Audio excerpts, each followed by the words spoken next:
everybody. So welcome back to the In Layman Terms podcast.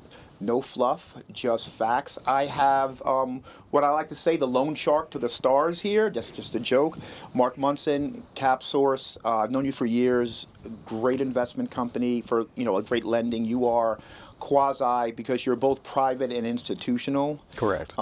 But one of the other things I'm going to add to that is you're ethical. Oh, I appreciate that. Thank you. This is what I've known. We've always had conversations, and I know how you lead, you and John. Oh, I appreciate that. And so thank you for coming. Thanks for having me. Tell us about yourselves. Yeah, my name is Mark Munson. I'm the co-founder of CapSource. We're a direct lender and one of the larger private money brokerages in the country. So like you indicated, we sort of operate in this hybrid quasi private money, institutional money space. And I think for those that don't know the hard money space, it's kind of all the vehicles investors utilize from a financing perspective to get their fix and flips financed, the rentals, manufactured homes, ground up construction, multifamily properties. So we focus solely with investors, whether they're new or seasoned, trying to get to a larger portfolio or just trying to get out the gate and sort of understand the world of real estate investing. And it's different times right now, though. It's I think the professionals are here. The rooms are a lot smaller than they once were. You go back to 2021, it was crowded. Very, yeah. And so now it's very empty, kind of good, kind of bad. I think that's changing as we see the rates come down and all. It is. And that means by next February, everybody will quit their job at Walmart and come back to being a wholesaler and more, right? Yeah. But you know what? They're going to come back to a different world. They are. Yeah. And it's going to take a lot of catching up to understand it. It absolutely does. And in times like you're discussing these times of economic uncertainty, rough waters, it really is if you can tread water and let the herd be thinned. And when they try to come back, you're now so far advanced beyond them, it's going to be difficult. And it's just consistency, even in the rough waters, is really what separates companies in the space. You are 110% correct on that. I tell people this is a time where you build your footprint and brand. I mean, it's not great economic times for most of us. Like we don't have the same year we had just a few years ago. No. But we're also doing more and more and more different things because we see the things kind of thawing out, right? Just as the numbers come down, and they're going to keep coming down, hopefully, right? I think, if we get into the fives next year, I think that's the dam breaking. I agree with that. We're at this floor of 6% floor and have been for a while. Right. And that floor's just yesterday. We had a floor rate drop to 6.25%. And across the board, I've seen everyone, sort of race to the bottom a little bit. And, I know what that means. And like you were indicating earlier, I got started in 2010 at the worst time of we're starting worst to recover. Worst or best, right? Best time. You're right. Perspective-wise, it was fantastic if you got started on the upswing of everything for the next 15 years. Yeah. But at the same time, worse for everybody that obviously lost their house. And, I was dealing with foreclosures and loan modifications, and I always throw this statistic out. And in the state of Florida in 2010, you had 450,000 foreclosures alone. And we had about 30,000 plus clients at our law firm in foreclosure or loan modification or short sale, what have you. And just seeing everybody lose their homes, the tragedy of that really, brought to bear what this industry can do to somebody if you're not preparing for war in times of peace. Hence what you're talking about is kind of seeing the future, bolting on additional things. Because they're again, cheaper now, those bolt-ons. They're very cheaper. There's a lot of private equity scooping up a lot of these companies, like you were buying septic or tied down companies. We stopped from that because you know what? They're not going to be as valuable after 2030. Interesting. So why put the expense in for only a few years? But that's a perfect example of you took the time to do a feasibility study, if you will, of what's the longevity of this company. Is the trade-off of now getting my septic situations faster to get these homes up, worth it but it's not. If you measure it out 5 years from now, it becomes irrelevant. When you look at 5 years ago, I would have said F it and just this is going to work. But you know what? I read the bill. I have lawyers. They read the bill. And we looked at the numbers and what septic's costing. And it's just going to keep going up and up. Yeah. So then I was like, you know what? What would it be if we targeted just lots more city water sewer? And what if we pay more for that versus the $15,000 for the septic? And you know what? If you have city sewer, you have city water. Now we're not paying 7 to 12 or 14 for a well.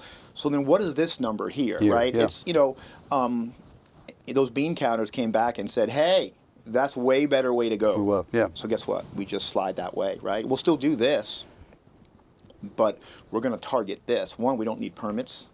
City water sewer, you don't need a permit. Two, when you look at the septic situation in general, as the DEP takes over, it's going to get those timelines. If you go, people I do business with in North Florida, their timelines for septic are triple.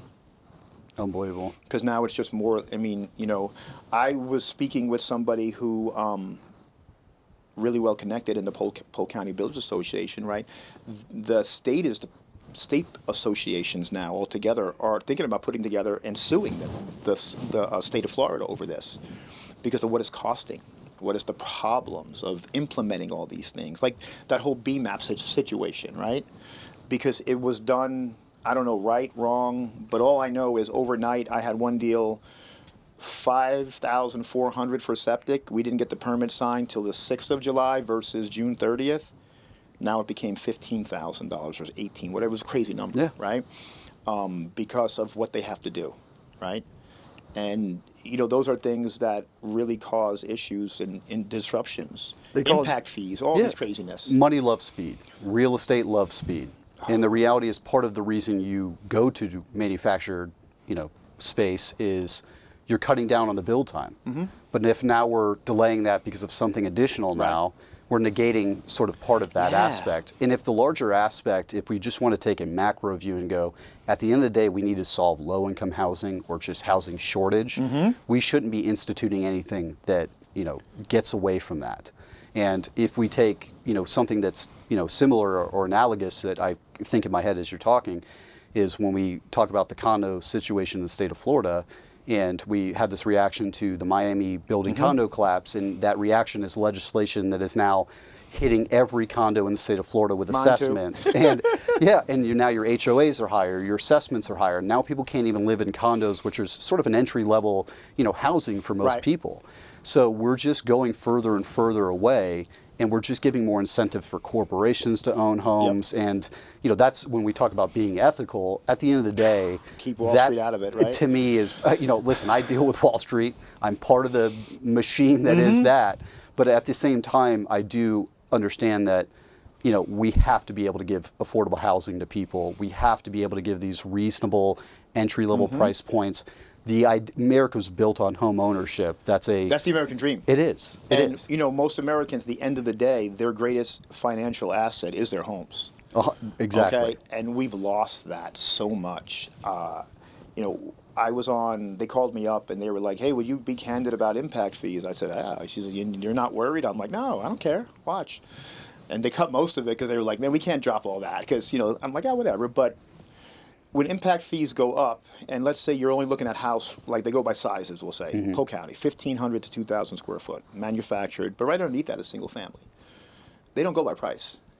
So when we increase that fee, and so now City of Lakeland doubled theirs to 4,000, and then so in 2 years, when Polk County is 16 alone, and now you got, if you're in the Lakeland city limits, is 4 more, now you got $20,000. Whether we build a $200,000 unit or $1 million unit, let's say. It's the same. That doesn't work. Yeah. Because even with single family, they're only a couple $1,000s more, but you're hitting the lower economic area. Yes. And they need to, like I was very clear, I said, look, half the things we build don't even have infrastructure that we're paying for. Why are we paying for it? Right? And so these are things like those need to get fixed because it's such a detriment to building correctly for people when 10% of the entire project sale price is fees. Yeah. Right? Like you're saying, it's no different than a tax system. There has to be relative tax to your earnings. It's like better have an S corp, better have a good CP. yeah, because you're just punishing somebody unnecessarily, and it's not equitable across the board.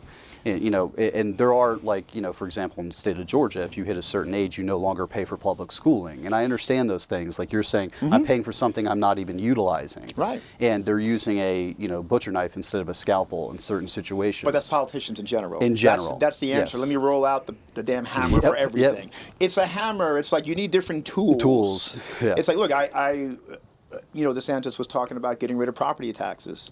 Like, I was on my kitchen counter just dancing, my son was laughing. He's like, how do you feel about that? You want me to show you? I said, because I know what I'm going to save, but we kick so much into it anyway. Yeah. I know what we bring into Florida on other taxes, like just my taxes on units and these things and that, right? They make their money that way. And so then you would require counties also to be a little more fiscally responsible, right? Good luck. Well, but why shouldn't they be?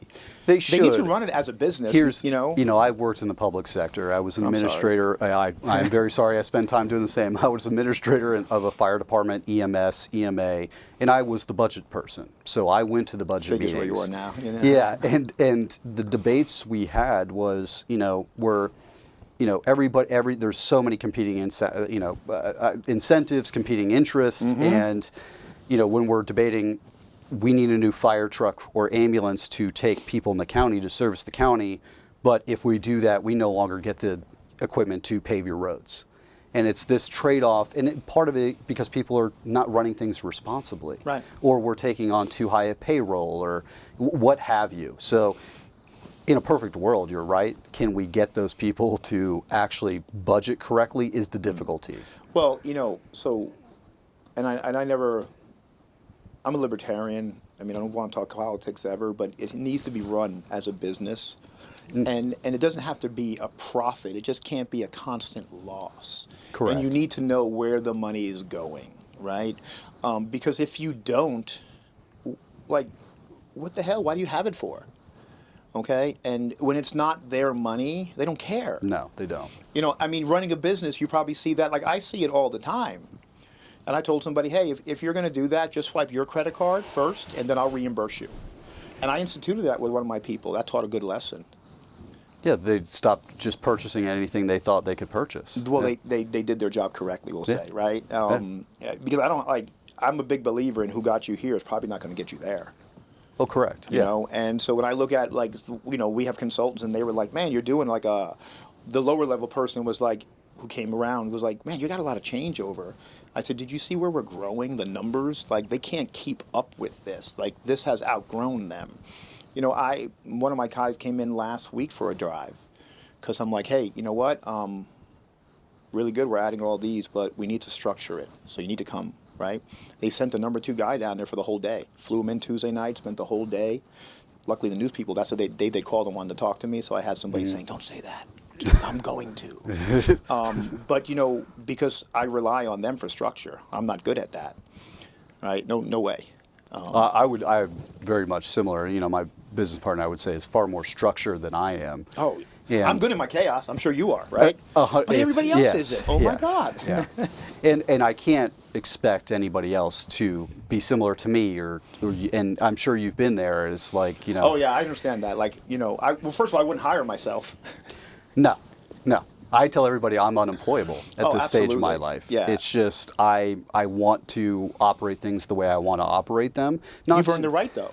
I agree with you. As I tell, when you say earn the right, I always hearken back to sort of what I told, our team and what I speak to. I'm very fortunate to speak at the National Private Lending Association. I was supposed to speak this month. We'll send a video for them. And what I speak on is brokering in this space, because this is an unregulated loan officer space. It's not in conventional. We have those things now. Yes, yes. You understand. I'm not doing anything in the space. Like, it's just for somebody else. Yeah, but you understand all the regulation that goes into conventional lending, the laws that govern conventional lending, and here we are in this private money space that is skirting those laws, because these are business purpose loans to commercial entities. Therefore, they're not regulated the same under RESPA, TILA, and so on and so forth. And you're in this weird quasi, operating area of, well, we want to be somewhat legal and compliant and err on the side of conventional laws, but at the same time, we have to cater to a real estate investing that just cannot be bound by the same laws because time doesn't permit.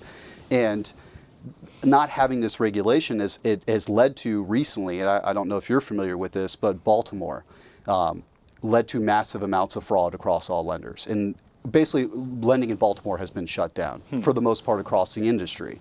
It was born out of loan officers that were able to order their own appraisals, had paid up to now 15 appraisers have been basically flagged that were coming back with values that weren't real, calling assets C2 condition, and they were still had 1950s bathrooms in them. And for those that don't know, C2 condition is practically brand new. It's right the next one after new construction, Yeah, correct? correct. So to get to that, you're pretty much tearing everything down to the studs and doing everything new aside from the walls and foundation. So the reality is even most rehab houses aren't C2, they're C3. So obviously it became glaringly obvious something was occurring, and they caught essentially upwards of $80+ million in fraud from what I gather. Well, at least not billion for a change. Yeah, right? it's not billions for a change. It's funny. But who was the fraud against, though? It was it was the banks. The banks. You know, but in fairness, some of the banks, in my opinion, for that to occur, probably weren't doing some risk measurement that they should have. And what they were essentially doing was buying them for super cheap, refinancing and setting the market, selling a couple, and they were selling to Chinese investors. Now they had comps to go off of and said, oh, this entire market is now $200,000, but they're really $50,000 row homes. Mm-hmm. So, you know, that bleeds out into a lot of things. And well, now, that's why we crashed the last time. Subprime lending was just fog a mirror, here's a loan. I lived in Miami when all that was going on, okay? And I remember my girlfriend's friend's daughter, she's like 19 years old. They gave her a $400,000 loan. More, and she got what? I think it was like 105%. She got money. She got cash money at back, closing. yeah. She was a cashier at Walmart. And I'm like, wait a minute. And I was in a different business and it was whatever, but it was like, wait a minute, how does that work? Yeah. And then what I realized later on was, you know, this was the greatest transfer of wealth yeah. in our time, because someone had to know what was going to happen, because it was just a ticking time bomb for 5 and 6 years later. And you saw that. Well, they're going to have a better job. No, they didn't. There was no incentive to have a better job. They found a vehicle to sell these notes, Mm-hmm. and they just stuffed in bad notes, creating junk bonds. Yep. And half of them might have been grade A paper, meaning good credit, good DTI, debt to income, all of that. But the other half was the cashier working at Walmart got a $500,000 house. Yeah. And when they got the incentive, we can make money off of these. Done. How many can And we no sell? oversight. Ninja loans, right? Yeah, Ninja loans. No oversight whatsoever. I mean, that's a bet. So, as somebody who always likes, I call it the Outback example, no rules, just rights. That's not a good thing, right? You can get away with it as your business owner, what I do here, but you can't do it here and here when it comes to the entire community of lending, Yes. right? You know, and that's what happened. That's why it all crashed. I was just so like, how did she get that home? Like, she literally, I live in Miami Beach, but I have a house in Doral. She bought in my neighborhood. Like, that's where I put my mom, because I can't have her by me when she comes to town. I needed space, because whatever. Because of sanity. Yeah. And, like, how does she afford that, I thought? Because, I mean, I knew what I was making a lot. I mean, it was different. I was in the health food business. Sure. And we were just crushing it then. And it was like, how does she afford that? Oh, but I didn't think, and they were just the whole purpose of what they had, the realtors involved, they had the appraisers involved, the lenders involved, and it was like the straw buyer, and it was like the last person holding the house so many years later got stuck. Yeah. And everyone was just getting a check, and so that's why they created the rule, hey, you can't flip it in such amount of time, you got to hold it for this, you know, and you can't call the appraiser anymore, which, you know, that's another thing, like appraisers and, you know, that world. I paid an appraiser for a 2-day class, and at the end of halfway through day 2, I'm like, dude, this is voodoo. You can do whatever the hell you want. Oh, He's it's like, subjective. Yeah. It's an opinion. Right. Is what it is. But, you know, the rest of us have to go by rules, where he's like, watch, if I want to screw you, I put this comp in. If I don't want to screw you and I want you to win, I put this comp in. Yeah. But I'm like, those aren't comps. He's like, they don't have to be for me. I'm like, They treat it as gospel. Mm-hmm. And the very nature of it's subjective. dude, I've ran over people this year on that. I went to the MHI, met Scott Turner, and I had a guy who gave me my first appraisal was my second in manufactured homes way back in late 22, early 23. And because of him, I created a rule. If we give $1 of concessions, I want the appraisal. I built an appraisal library. So he gave me in May of 25 the same numbers on a single wide in 22 he gave me on a double wide in 25. So it's a tidewater. I don't argue anything. I said, how did you give me these numbers the same? I gave him the appraisal, his own appraisal, because he doesn't know it's me, because we had words, it's trust, right? He doesn't remember. I remember. I saw his name. I was like, The library remembers. This is going to go, this is going to go bad. Yeah. And so he wouldn't change it. And even after we won, what he did was, when I gave him his paperwork, he just wrote a value, but he never went back and changed the report, which he's supposed to. Ego, arrogance, right? He didn't revise it at all. Yeah. So then I promised him that I took the entire file on this and the first one. Because what he did was he gave me a bad one because I got a better deal on the lot. He used that to reduce the price. Even though I had sold 2 other ones in the same community. He was penalizing you for being a good negotiator. He's not supposed to do that. No, not at all. That's not empirical whatsoever. And so we sold the exact same unit twice for 15 grand more both times. We gave him the appraisals. He put 15 less. We got the land for cheaper. So what? Okay. So we were prepared. And when he wouldn't change it, I took the whole thing, had Jeannie create a better folder, made it live nice, and we gave it to the secretary's office. Because he had a meeting and talked about them in particular and how they don't have any rules and how they're affecting the industry. Because I was ready to walk away from this guy because he was like $30,000, $30,000 under. And this was the loan, this was the house I did with that, I'll say it right here, crap company Ko-Fi, okay? And I had already paid him off, right? So, but I had an appraisal already. They required an appraisal. Yep. We gave him the appraisal. Didn't care. 30,000 less. I'll give you a perfect example. I have had a long history of disputing appraisals, and I would argue I'm successful most of the time, because like you're saying, it's choose this comp, not this comp, and when you present them with comp, now sometimes they'll dig their feet in, like this gentleman, and not want it's an ego thing or whatever they're putting into this process. But I just had one in Pennsylvania and Philadelphia, where the value came in for one of our account executives at $140,000. I disputed it, and they changed the value to $240,000. How are we off $100,000 between what you saw and what I saw? And also, how do you come back and tell yourself, I was wrong, $100,000, which is nearly 100% of what you said the value of the asset is it a typo? Just tell me typo, because like I don't want to hear anything else. So they're not doing their work. They're not, or they're, like you said. It's I had there's a million stories, but what I tell some clients is when you have a vacant property and let's say you're putting it's for sale, it's on market, let's say whatever it is, and you're wanting that appraisal done, put cameras in your home. Because you can witness these appraisers. We had one where we witnessed a gentleman had a meltdown that he had to go down to a basement he wasn't aware of. It was property in Atlanta. And there was comps on the table. They lay out, I have my clients lay out comps, sometimes a pitch deck showing the finishes they utilize, everything you can possibly convey to them. And he comes back and it was just, I know it was rubber stamped. Yep. There was no effort whatsoever. So we were doing one, now we have a system in place. We give a full folder to the AMC. We always have somebody meet the appraiser. That's and we give them key point. We give them the same thing in paper, right? So guy goes up and meets them. Now, all of my properties have 2 cameras. The appraiser sent, not that there was wrong sending women, but sent 2 women to a construction site because we're not fully finished yet. We have power and electric and all that. They show up in ready pink flip-flops. They're complaining about, now we told them, hey, the sod isn't put in, it's dirt. They show up with pink flip-flops on. White toenail polish, because we got photos, right? And we hand them the package. Because he's saying he never got it from the AMC. That's why we hand it to you. He said, no, we never got it. I said, no, the girls with flip-flops got it. He said, no, they don't wear flip-flops, right? Here's the photos. Here's the photos of them getting it, right? We came back in $40,000 under. He's mad. He's mad.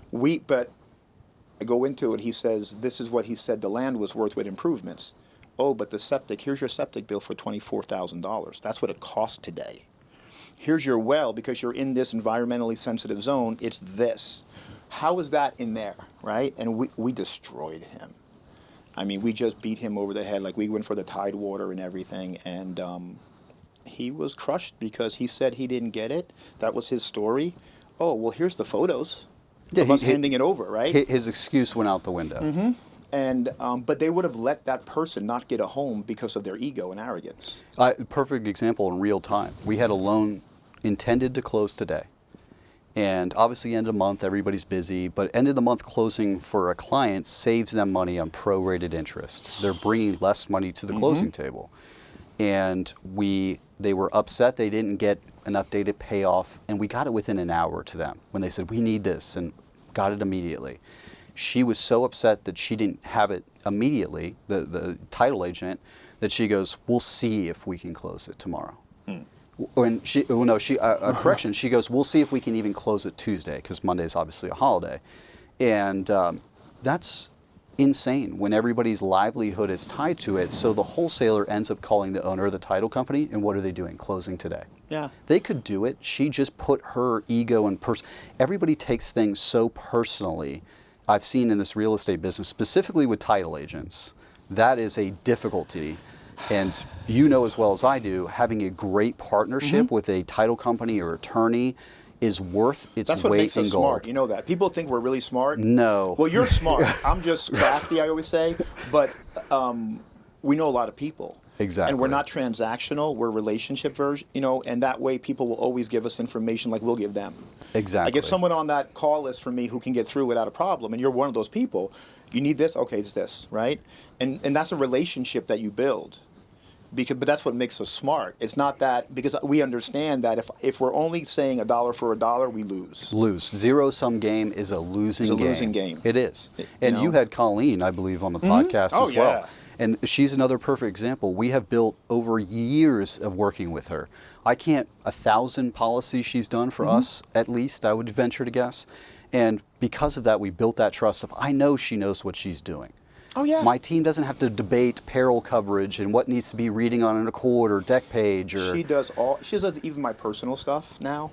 My father-in-law, he was going to he's like, oh, I looked up a company and there was bad reviews for customer service. I'm like, yeah, but it's the owner talking to you. What do you like? Hey, whatever, I can't fix that, Go pay more. I know that before Milton last year, I mean, she did something for us to make sure we were supremely covered, right? And we needed insurance. Proactively. She didn't ask me. I saw this bill come through, and I called her, and she's like, and she explained, I'm like, oh, okay. Who does that? Nobody. But you talk about leading from an ethical or moral compass, and that's what I'm looking for, whether it be from friendships, business relationships, because I have to outsource. You cannot do everything yourself. God, I wish, right? Yeah, I wish as well. But you learned that a long time ago, Yeah. and so one thing I'm really good at now is making adjustments with that. If we have to move people, that's fine. But also, I don't have a lot of direct reports, and the few people I do, like you know Jeannie, I don't manage her, she manages me. How about that, right? Yeah. For instance, one of my other assistants brought something to my attention on vacation that Jeannie said don't. It was covered. And I didn't know, and there was an issue, right? Because she's like, we're going to deal with this Tuesday. I'm like, all right, whatever. Right? Because I don't get in the way. You have to fire yourself as much as you possibly can, but you all have my to seats. Yeah, all your No, September 30th, it's in the works. I don't sit in a seat anymore. Good for you. And so when they need me to come in, they have to pay me. Right? Like, look, we do the real estate brokerage. When they want me to teach, they're going to pay me because it makes money. Money, yeah. I don't do anything with lending, Yeah. I mean, if I got to make videos, whatever, different Sure. story. But in any of those seats, because my check is different. Because in that way, I'm a resource to be used, but it's not to be abused. But setting up that boundary is key. But you have to have people guard your time. Because if people reach out to me and they can get a hold of me, I'm more likely just say yes because I want to. Me too. And that's why we don't. No, call her. Yeah. And because you have to get filtered through and out, right? They won't learn that role either. If you continuously step in and handhold. Well, she came that way, right? I mean, she's different. Like, she ran a human resource company for a pharmaceutical giant. She ran their human resource side. So she's come fully prepared. And when the Thursday before she started, I was speaking at Lawrence Malloy's that Go Real. time, right? So we go to coffee early. She hasn't even started yet. She's talking about this other company she worked for, how they use Calendly and Zoom, but Google and this, and how inefficient. She goes up, throw her coffee away. I remember my wife was there. I'm like, she's talking about us. Yeah. Yeah. But you're not right. I have people tell me, hey, this lending company does $100 million a month and it's all on a Google sheet. And it's like, well, that's a problem.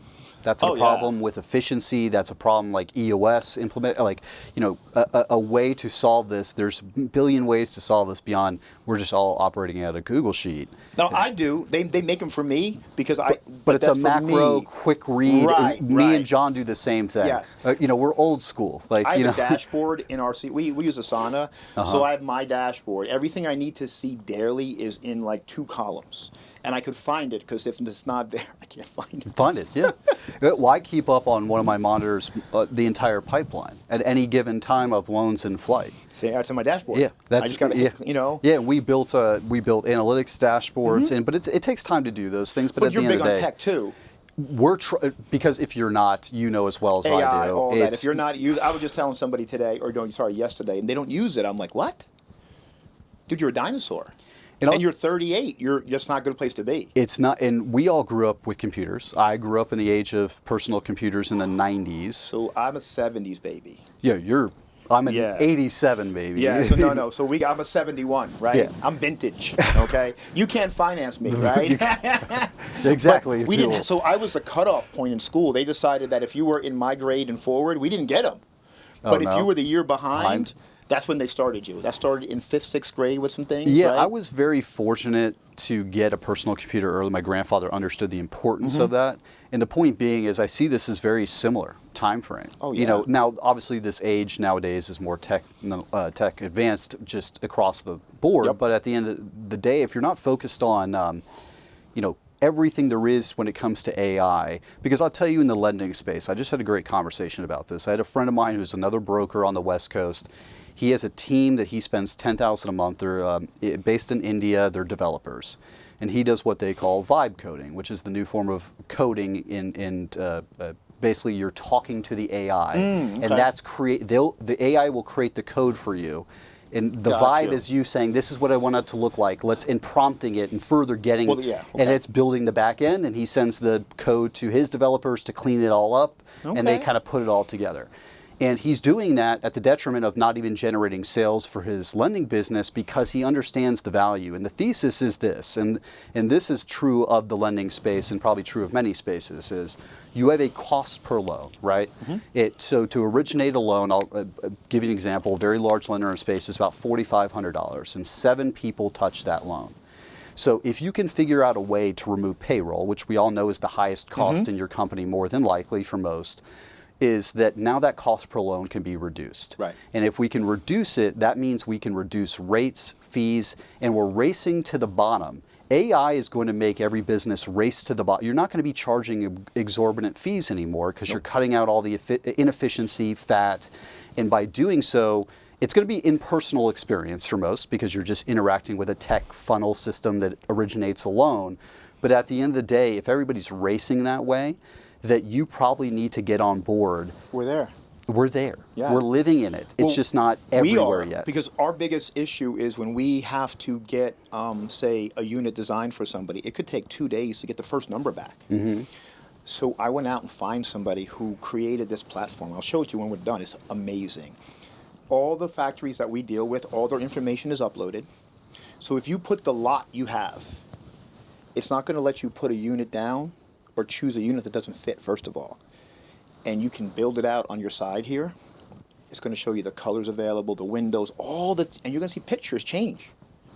And it's going to give you an estimated price, and you can get that done in 10 minutes.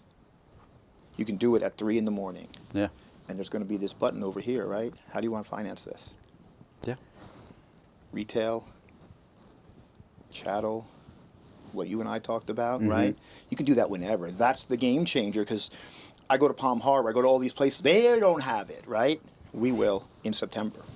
And think about all the places you're talking. Some of these places aren't underdeveloped areas. It's just the antiquated system of paper and antiquated system of counties or municipalities of all of this. And again, we go back again saying money loves speed, real estate loves speed. So if you're not implementing these, and I talk to major lenders across the board, and some of them don't have portals. Right. Like, what are we talking about? Well, I just got signed up with somebody. I told you they didn't have one ready. I'm like, so how do we track this? Oh, okay. So now what I did, so we have the lending company. So whenever we bring in our own final loan officer, the one we're using is temporary, they're going to do my other lending for chattel, right? Because they're going to be in-house. Why would I, you know what I mean? Yeah. And then they'll teach one of the assistants to help them, okay?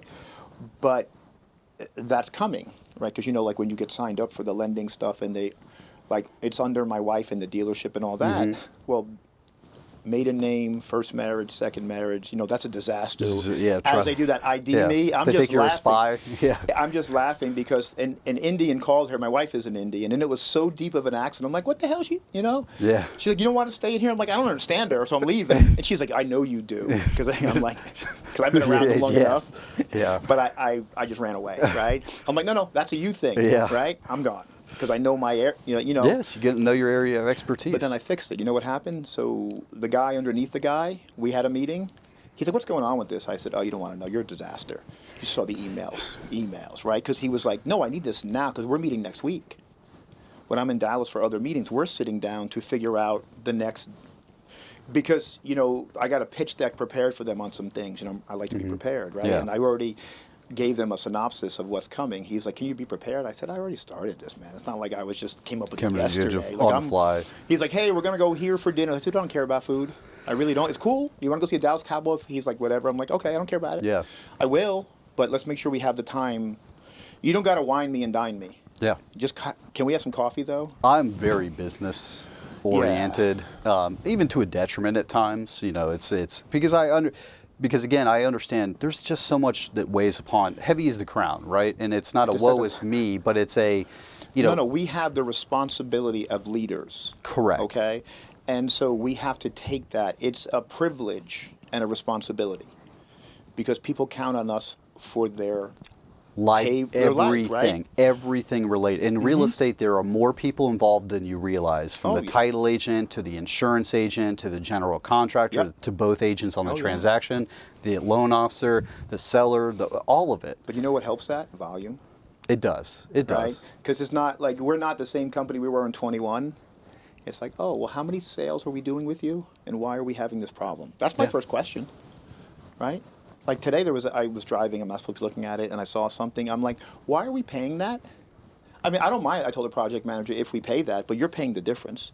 Look, he's charging me more for a 2-ton package than I paid for a 4-ton package. Yeah. It should be this, not this. So therefore, I'm going to pay this, and you can pay the difference. What? I said, yeah, because it's supposed to be 3 estimates, and never from certain companies do I take it. There are companies that will always give you the estimate, and it's just way out of the world. Yep. It's retail. Yeah. We're volume, and I refuse to. I don't allow those anymore. Like we're clearing 3 lots next to each other. The guy wanted to charge $16,000 for 1 lot. I'm like, is he paving it? It's not costing me $14 for all 3, with one guy different. Right? Yeah. Well, it's no different from us. I mean, as we're brokering, I've worked with every major bank in this industry, and we work with Kiabi is an example of a bank, largest bank in the industry by a mile. And dinosaurs in some ways, though. Dinosaurs, and it's hard to move when you're that big. The agility is an issue. And, for us, we were doing so much volume that it was a volume play for us of like, you have to give me something. Right. You have to give me a origination break. I operate differently, right? And I've also taken off the stress of all the things that come up in underwriting, and they still come up. We deal with them all the time, but nonetheless, we built systems to prevent that. So much so that you're asking us, how are you guys operating so well when the other 4,000 brokers aren't? And we're different. But we also don't come in entitled and say, I'm going to show you my value. But once I've shown you in quantity my value, we need to have a different conversation. Right. Because I've now cut your costs down of the speed of the loans, efficiency of our loans, not to mention the volume of our business. So, and also keeping people back in your ecosphere. And, some people don't want to operate with them directly because it's just a tech portal. They want the hands-on experience of myself, Tyler, anybody else talking to it's them. a relationship business. It is. Like if you're relying on a tech portal, you're dead. You are. Okay, people don't realize that. And having done, I don't know, I probably 50 or 60 deals with Kiavi. Like we taught them how to work with land trusts in Florida. They were like, no, and that's the only way I buy. So I'm like, hey, and we trained them. I say, right? I was telling Ray. They do it for everybody now. Yeah. Like back in 21, they didn't. Yeah. Right. And I was telling Ray about that. Like, look, we only bought this way. And you look, this happened. I can tell you the first deal you did it, and here it is. And he said, yeah, you're right. That's mine. It's like, I can't see it. It's right, because in a land trust, you don't know anything. That's why we like it. We don't own anything on paper. Sure. And that's the way to do it. And thankfully to them, they've been good partners to us and listened and instituted things like you. And we've, give them tech feedback and, all of that stuff. The realities were in the trenches. On the front lines. And on the front lines of being a broker. Right. You think you know what a broker wants, but if you're not in the trenches every day, you don't know. But the trench in every state is different, and It every is. little niche is different too. They're all going, like, look, my niche is completely different than anything else. Yeah.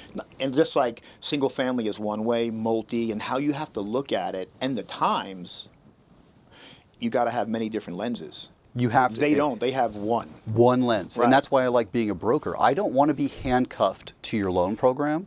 I don't want to even be handcuffed to your personnel. Because if you have bad underwriters, then we're all going to suffer on every loan. Yep. And I can't go to you and say, fire this person, right? So, but what I can do is pull my business and say, that's what matters. if you don't want Right. 80, 100 million, whatever it is in loans a year, then I will take it elsewhere. Yeah. And I will make it work elsewhere. Of And course. somebody's going to want it. There's always, so like, for instance, we get people pitching us for insurance all the time. I just laugh. Like, oh, but they're this. I'm like, they're not Colleen, right? Yeah. I know I can, whatever problem we've ever had, she's solved immediately. I don't know that person. Yeah. They don't know me. She does, right? And I think the only time I ever left for a little bit of time was when we were using that company, NREG, Yes. Because it was, because on flips, they were so quick. It was just swipe the credit card. But then in the end, I got it through her, and then I stopped writing in Florida. Okay.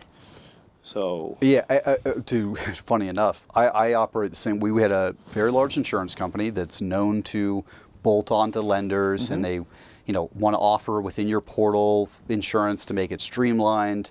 And we had a conversation with them to work with them, because obviously if somebody takes that policy, we get a kickback, right? It's an easy bolt on to the company.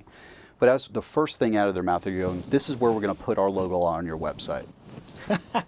No, you're not. This is a complete non-starter. Yeah. First of all, you led the conversation. We've never done business together. And what I have done with Colleen is she's sending policies at midnight. And she's bending over backwards, being proactive. Coming out to coming out to projects. Events, projects, helping your group, helping my group of investors, being a day of closing, making an adjustment on something. And she's ingratiated herself just through good actions and good business. And here you are, the first thing out of your mouth is, here's where I go on your site. No, there's where you go. There's I don't a door. care. I don't care how much it is. Yeah. It's not enough. Yeah. It's not enough. But, being pushed day one, it's like when you hire somebody, okay? The beginning is the best time. If there's any hiccups, like I have almost a rule. Like I look at the first week really hard, and I see their actions, because now we're in the honeymoon period. And I've let people go third day. Yeah. Third day. Like, wait a minute, hold on. Let me see his sheet. So he clocked in 30 minutes late, 15 minutes late. Did he say anything? No? Okay, fire him today. That's how we treat it. We did the same. We had a gentleman came in for prior to the last two loan officers we hired, and day 7 he was late, and wasn't grasping really common, like very basic things. And he's a licensed realtor, and was, hey, I'm happy to do X, Y, and Z. It sounds great in the interview, but we made the quick to fire, slow to hire, and it's not right for you. Yeah. And in the middle of the training, today it's over. And because why waste anybody's time, including his? We're not going to train people, and I don't mind training, teaching, and all that, but there's something you have to give back. Right? Yes. And I look at a lot. There was, say, maybe 8 people who have come to work with me over the years, and what I've learned is I can't want their success more than they do. These were the 8 who should have done so much more with me but didn't. And I was surprised that 2 of them admitted to that later on. They called and said, man, I really screwed up the opportunity. Because look at all I've learned in a short period of time, and I give it all away, and they were just not grasping that. You just said something unbelievably important. You should not want more for them than they do. Mm-hmm.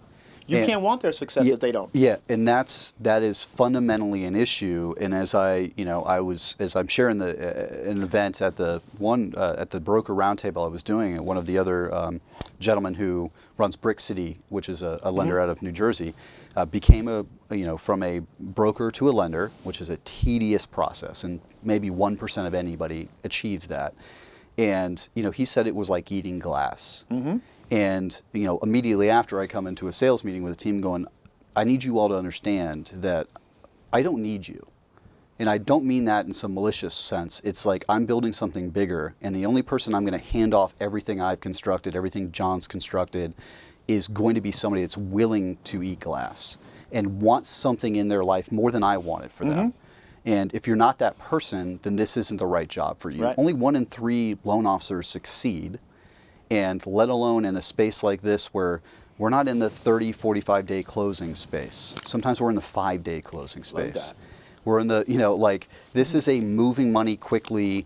And if you're not, ready for that, and also ready to, get your teeth knocked out left and right. Because we have. We have. Right. And that's what I say the eating glass is. Yep. I've eaten glass. I've been on the phone where things explode and people lose tons of money. I've heard people lose their life savings, and that weighs upon me just as a person. I want everybody to make money. We should all be building wealth collectively, but I'm not going to do it. I'm not going to help you build wealth or build your career if you're not going to help yourself. And we're unique in that we give leads out. That's not true of every brokerage. Yeah. And if you're just eating the lowest hanging fruit, I'll eat that myself. I'll work till midnight to make up your loss. I need you to go out, eat and kill, and get this additional. But that's so now you've taken them from a farmer to a hunter. Of course. But that jump for people, they want to be fed. They want to know no matter what they're covered. They're afraid to take that step into that world because it's a hard world. It is a hard world. As a CEO, I get paid on sales. So what I'm always trying to do is drive sales. Sales, right? Yes. And I think I'm a good salesman, but I hired better salesmen, right? For a reason. They come over full time. I have a new sales manager, someone I completely trust, turn my back to. I don't mean turn my back to them in that way. That I don't worry about them. Worry about them. Yeah, you're not micromanaging them at every second. They're as good or better than me. Yeah. But I have another job to do. So when I fall back there, what am I not doing? What you and I are crafting, that's our jobs. Right? Because where can that lead to? Some really good things. Yes. But can the people in our organization do that for us? Technically right now, no. Eventually, yes. Yes. But the road has to get paved first. People don't see that part. We can step in and be a loan officer. We can do all these things. But then who's doing our job? Jobs, yeah. It's vision, direction, and revenue. Right? If you're not doing those 3 things, but you're doing operations, loans, whatever it is, who's doing that? Because, you're driving a big car, fast one too. Your hand needs to be at 10 and 2, but not touching. Too many of us, me for sure in the past, right? Yeah. But I also have to be cognizant of the fact that you hire somebody, you want to quickly take them to autonomy, but you got to manage that journey, right? Because, I have a new operations manager, and we're on the 30, 60, 90. 30 is me, you watching me. Now we're past that. Now it's doing it together, and then the last 30 is you doing it, okay? And I find that's the better way to do things because I want to teach them how I look at things. Because in the end, they need to understand, you're still going to bring me problems. This is how I look at them. Yes. Right? And I teach them, we had an issue with one of the major manufacturers. And I fired the project manager on the spot that day because they didn't put notes in. I could have fixed this 8 weeks ago with a phone call. Not a problem. No notes on the issues, right? Okay. So I walked through the house because my lender went and looked at it, called me. Mm-hmm. I was supposed to go to an event last week, the real estate thing here, drove there, and I was like, head exploded. Everybody get here now. You got 1 hour. I check with her. Oh, desk day's great. Get here now. Okay. Walk through it. What's this? What's this? Where are my notes? Well, okay. I said, so I took my bottle of water, I turned it upside down. I said, you see that? That's my holding cost every month that I cannot make back. That's also your paycheck. It's gone now, right? Because you're fired right now. Get out. What? Yeah, you're fired, dude. I mean, like, I don't know what more to tell you. We live and die in the notes, and I can't teach you to write in our system, so therefore I can't have it. You get a paycheck. See how that works? This hits home so hard. Yeah, well, it does for all of us Yes. because it's like you can't take a hammer and bang knowledge into people. It's like No. you want to, but it doesn't work. And I showed everybody like my job. I called up the first person who runs sales for these people in Florida. Okay, she called the people who will come out and fix. They said no. I said okay. Called her boss. Still, he's Southeast region guy. Got a no again. I said okay. Called the main office. He said, hey, I see you canceled. Yep, 10 units already. Let me tell you why, Carl. Within 5 minutes of hanging up that phone call last week, the other two people called me and said, oh my God. I said, yeah, I know. Shit tumbles down, man. Right on you. Because I told them, they know how many I canceled. They're coming for you. Right? Trust me, they're coming because they want to know. Because I have never had so much quality control issue as with this company. And we don't work with them anymore. Right? I don't blame you. But guess what? They're coming out. This was Wednesday last week. They're coming out Tuesday to fix my problem. It's amazing how some of it is just organization. Mm-hmm. Well, we're talking like things leave the factory crappy as heck. Like, well, you can come up here and walk it. It's 4 hours. Are you going to pay for that? And she's like, well, I mean, I'm sure we can give you something. My hourly is $1,000. I'll come for $1,000 an hour. Whoa. Ah, why don't you just send it correct? Yeah. And they're like, oh, well, we had a come to Jesus moment with the people. You should have had that a while ago. Yeah. Right? Because I've had more problems with the 20 or 30 units we ordered from them than with the 76 we ordered from one company last year. By a factor of 2 or 3. Even to the point where, like, the materials in the unit's not coming correctly. I said, hey, can you send me a photo of what should have been in this unit? They send the photo, and I cursed, right? And I got a bad mouth, but, like, I didn't curse at them. Sure. They sent me back a photo we sent them. They didn't realize it. I'm like, we sent you that photo. God. That's from this property. How do you know that? Because this one has different floors. So your people lied to you? That's us sending your team what we received on a house in Lady Lake, not Montverde. Oh. I got a good memory. Only when I don't want to do something, though. I don't have one. Like my wife say, oh, yeah, only when you want to. I said, exactly. Yeah. Then I'm like, hey, I'm old now. Yeah. I'm lost. Where am I? Yeah. Marriage, right? Yeah. But that's true with us, too. I mean, when we start out with working, like as a broker, if you're starting out working with a lender, and they always want to court you, hey, you're this lender's largest broker. Or, hey, I saw this. Let me show you everything we can do. No. Let's do one. We just had the conversation, just as we did. We have to kiss before we get married. We have, right? and because I'm at a stage of our company, I can jump to what we call table funding, to where I get to another level. I'm not brokering; it's closing in my company's name. It's more for bigger brokerages. I could jump there. I could jump to correspondent lending, which is even beyond that. But I'm not going to do that because I don't know if I trust you. I don't know if your system is even able to get a loan to the closing table, and I'm going to wear the black eye, just as you are, to the client, the end buyer, all of that, if something goes awry. And I just had this yesterday. We had an issue come up last minute for closing, and an issue that I find that's laughably a stupid issue. And I immediately emailed the boss of the boss and said, we have issues, right, and I want to fire my rep. And we had a long conversation about it, and I got a call immediately. I mean, that hit their inbox. It was immediate. And I appreciate that. But at the same time, it's like there's larger issues at play. Yeah. We need to solve this because as much as I like working with you, I can still pivot this. And I will that's pivot the beauty it. And of where I've done we sit, it. right? I've done it endless amount. I've been this biggest broker. I've been their big. And I will do it again because I won't tolerate this. You're not supposed to. Right? Because it's a morale killer for everybody down the line. Well, and that's not just in your space, it's in every space. It is. And so that's why, you and I, we keep doing the attachments, right? Because we need to be able to fire people. Yes. I want to be able to call somebody and get an answer when I want it, not when they feel like it. There's the difference, right? And that's what people say, well, why do you need that? Accountability? Yes. Because they don't have to be accountable to me, No. my team, or the clients we serve. And in the end, it all comes back to giving better service to who we cater these, Yes. right? And when, the lender or whoever falls, and too many times, I said, okay, I need to own this, and how do I do that? Yeah. And then I put it over here, and there's like a little, like a note, and it's like future acquisitions. And it's not properties, it's businesses, right? Yes. Because this is our core. We will add anything that adds value to that core. I'm not going to open up a restaurant. Right? Yeah. We're not doing yes. that. It has to add. It's in the ecosystem of what you're doing. But that's when people get lost. It's like, oh, we're going to open up this business. What? It doesn't add value here. Oh, but it kind of, no. The word kind of already says it doesn't. Because now you have to give it a time budget. Like if you give something that adds value to your ecosystem, you're not really have to assign a big time budget to it.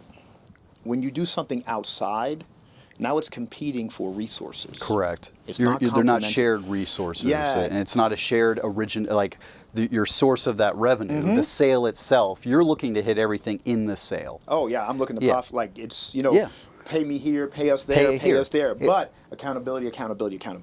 Yeah, of course. And people get mad at that, right?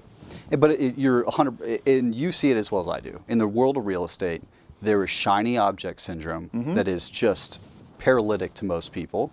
There's also people that want to pretend they do everything. And that's a good indicator to me that you don't do anything, or you don't do anything well. Because the reality is nobody does everything that's, like you're saying, outside of the ecosystem really well. And even taking the fact that we originate loans. I could bolt on a wholesale company and find the deal and originate on the deal. But wholesaling it in and of itself is just, it's But you work with great teams already who do that. Correct. So some of the things are like, you don't need to bolt on everything, but it also may make sense at some point to own an insurance company or own a title company. I understand those things, but it's like you're saying, am I losing quality over here by doing this over here? Now for you, it's maybe more contained of, we have a very circular system. I'm doing Ohio, Washington next, Florida this. It becomes a bit difficult to do all of that. But at the same time, if I can control more of it, hence why we do table fund, because I can order the appraisal. I can ask the appraiser, where's this at? My team is going to be proactive. And what I see is our team is so proactive that it actually, a lot of these lenders are like, we don't have an update. And they get mad at it. I'm like, listen, I work for CapSource. I work for the client and CapSource. If I just send you an email, don't get upset. It's me just making sure this is moving along. And that's where the ego comes into, and all these people are like, you'll get it when I get it. And it's like, you don't realize we're trying to get this to the closing table faster for you. So this is all off our plate. Right. We all make more money and on to the next one. And I don't care what their reactions are. Oh, me either. We're proactive, and we're going to be proactive. So whine in your email, cry in your email, and I'm going to have receipts like you said.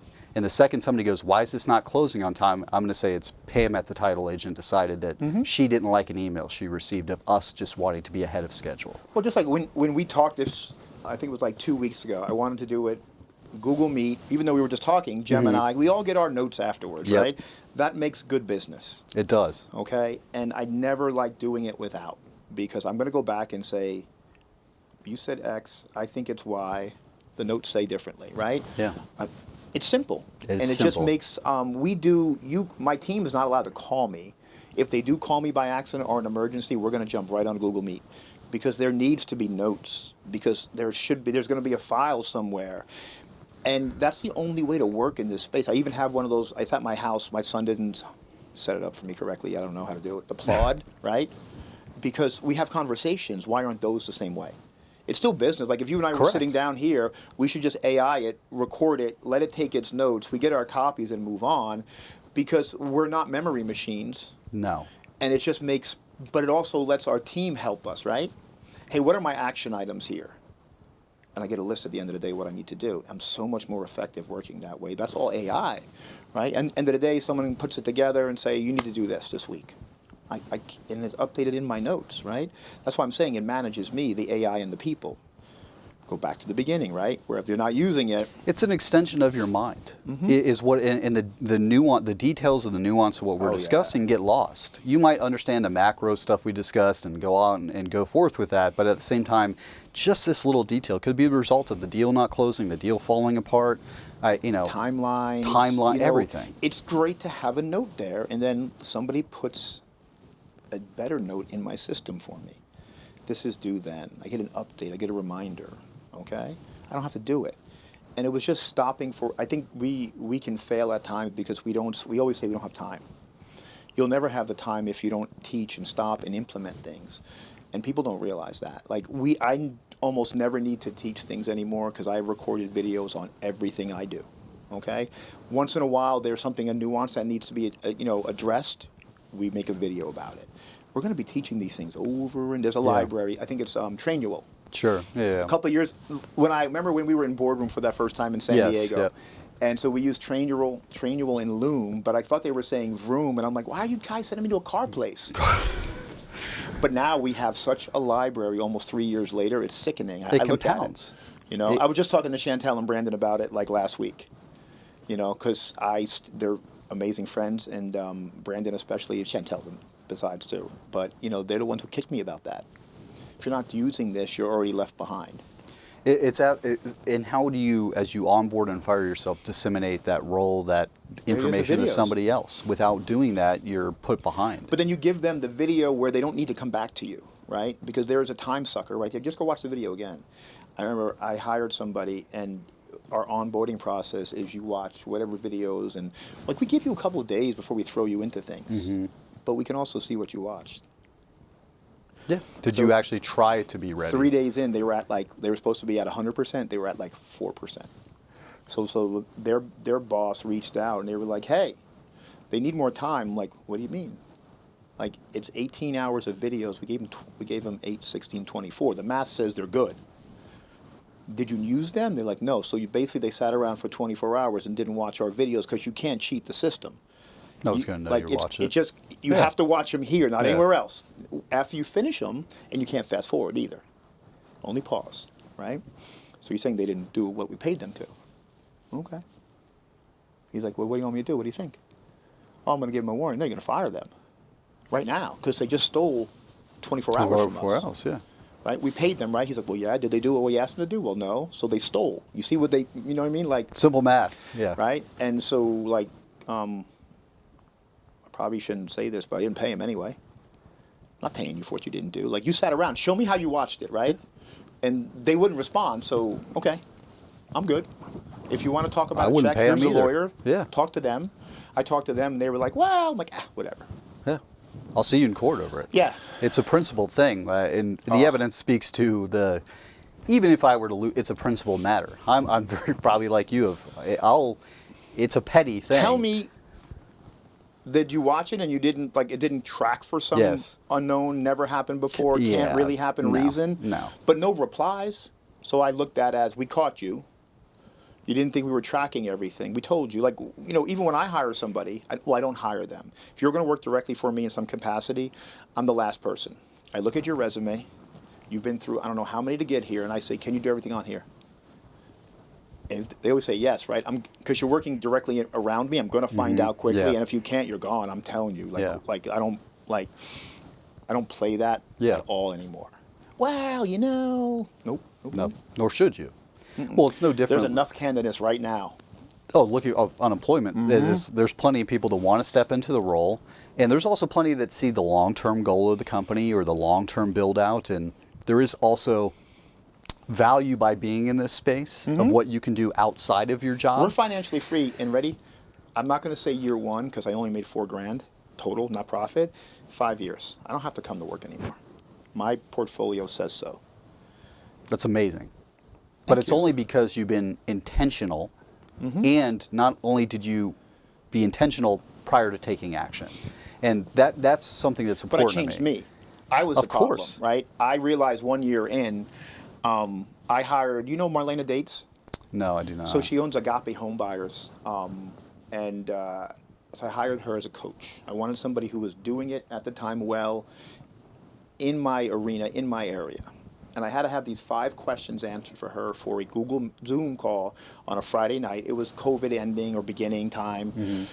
And she kicked my teeth in, this nice Christian school teacher lady. She's not anymore, but that's what she was, right? I mean, she's a nice lady, don't get me wrong. Yeah. But it was like, if she was a guy, I probably would have said something different. Yeah. My plan was to quit the next morning, though, her class. I paid $9.97 for it. That was a lot of money back then. and then hung up. I can still remember the time because I had to take care of my daughter that night. It was baby shark time, baby shark, cocoa melon. Yeah. And then still planned on quitting the next day. Woke up the next morning, said, best thing that ever happened, I'm going to become a sponge in this business. I was the only student ready who took action in her class. Like there was like 20-something of us, okay? She invited me back 4 times in a row. Because I was a student, like you could make an example out of it. And she used me for marketing for sure, and that was fine. But I was able to layer my knowledge. Yes. Because this was a woman who probably spent, I bet you, $800,000 minimum back then for her education because of how things cost. This mastermind, that master, you know how it is, right? And what an education I was able to, because, okay, when you start, you can only see this far ahead, right? Then you get a level up, right? That's the first course. Then it was the second one. I'm like, I can see further now, but I'm layering because now I know. And the give back, though, she was more wholesale. And I was able to teach fix and flips to her students a couple years later because we were doing them in Orlando back then. I would never do them again after that in Orlando anyway. And then so we used to do them for her students, for her, right? And then she was male. I hate mail. Still hate mail. It's like snail mail. It's like it kills my ADD, right? But texting and calling. I loved texting back then. And so then we taught the numbers to her students. That was my return to her because I wanted to give value back because I'm not in the position without her. Yeah. Right? But I had to change me. I could never ask for help. You would never know I'm failing back then. I mean, my wife didn't know, thankfully. But because of her, whatever hole I was in year 1, I was out by year 2 finish. And year 2, I retired my wife. That's a rare timeline. But I didn't want her to have to get rid of a second husband for being a deadbeat. With difference you had incentive there. But one thing you touch on is the same thing I tell everybody when new loan officers go to events like a Real Estate Investor Association, like we talked about Go RIA. They like to set up their vendor tables. They like to hand out their business cards. Some of them don't take the initiative to leave behind the table and force a business card into somebody's hand and say, here's who I am. Nice to meet you. This is what I do. But in addition to that, you pack up when the speaker goes. Yep. Why are you doing that? Because you're not self-developing. You should listen to that guy. That's how I built my role in this company. Is I said, I'm going to go to these events. I'm not going to be the guy that comes for the food and leaves. And all of a sudden he's slapping his big, Vistaprint sign down in the middle of somebody's speech. I'm going to sit in the back, and at the very least, I'm going to take one thing. And that's part of my discussion. I can have a larger discussion about real estate, not because I went out and built every manufactured home or built a multifamily or own 100,000 houses. It's because I absorbed. I witnessed through originations of loans. Right? It's osmosis. Man, people don't realize. They don't. First of all, they're paid to be there, right? Yes. Be there. Like, how many people would want to be in their shoes who can't afford to go? Those things are not free, right? And they don't realize the value of what each one of those, like, I went to the Go RIA just a few months ago. My friend Lee was speaking, and I'm looking around, and I saw exactly what you're saying because your guys were there, right? Other guys were there as well, and it was like, but they all packed up and left, right? Yeah. And Lee gave a lot of good value because I know where he's came from in a time period to where he can sit on the beach all he wants these days. He doesn't. And what happens afterwards is that's when you talk to people. That's when the real discussion begins. And sometimes it's a matter of, we're going to go out to dinner now, and we're going to, hey, nice to meet you. I love what you said. And forming a connection with the very gentleman that you want to emulate or work with is in the room with you, and you're just going to walk right out. And that's so bothersome to me because if you go to any mastermind event, everybody's going to use the same example of the oxygen mask on the airplane. It's put it on yourself before you. That's my favorite. I live on that. Yeah, you put it on yourself before you put it on somebody else. And if you can't self-develop, how am I going to develop anybody else? And it also exposes your shortfalls. So I can look in the mirror and say, I need to develop on this because I'm failing down the line, and it's going to fail everybody down the line. And some things you can't. Whether it's deeply ingrained in us, you're not going to take a little bit of the asshole out of me, and there's things that I think just a lot of the assholes are out of us. I'm going to be honest, right? Because I know where I was just a few years ago. Yes. Right? Oh, I was that. I'm just kidding. But with that, if we just remove that entirely, the people you wouldn't have fired that project. It would have got worse and worse and compounded. That issue would have been compounded. Well, we've already had our steps, right? We've already discussed, and we just had a problem the week before, and it was like, insanity, right? If I let this keep going. Yes. Got to make it, And it's not even being an asshole. It's just being, I'm not afraid to confront the issue. And people might perceive that as, oh, this guy's aggressive, but the alternative is so much far worse than what you can conceive of. It's the company folding. I have a responsibility, not just to, look, my wife and I work together, but we're changing that, right? Because we decided we want to stay married. It was Smart. I retired her. Yeah. Then she says, I never had the opportunity to be a stay-at-home mom. I love that I could do that for her. Sure. Because imagine this. So I have a trucking service. We have a new baby. She's, 1+. We take care of my mom. We take care of her parents.